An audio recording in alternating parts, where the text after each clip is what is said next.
நீ எல்லா இடத்திலையும் வாழவ. வாழ இடம் இல்லாமலும் போகும். நீ உன் நண்பர்களை இழப்ப. நீ உன் எல்லா நண்பர்களையும் இழப்ப. பிறகு உன் ஜீவனையும்.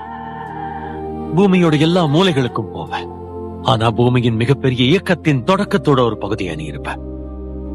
மக்கள் உன்ன ஒரு முட்டாள்னும் நான் ஒரு முட்டாள்னும் எல்லாமே ஒரு பொய்ன்னு சொல்லுவாங்க.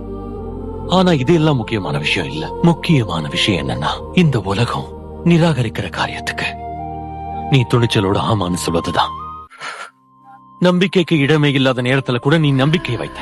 விசுவாசிக்க முடியாத நிலையில கூட நீ விசுவாசிச்ச. நீ எல்லாத்தையும் விட்டுட்ட. கடைசி வரைக்கும் உறுதியா என்ன பிடிச்சு கொண்டதுதான் முக்கியம். என்ன பின்தொடர்வியா?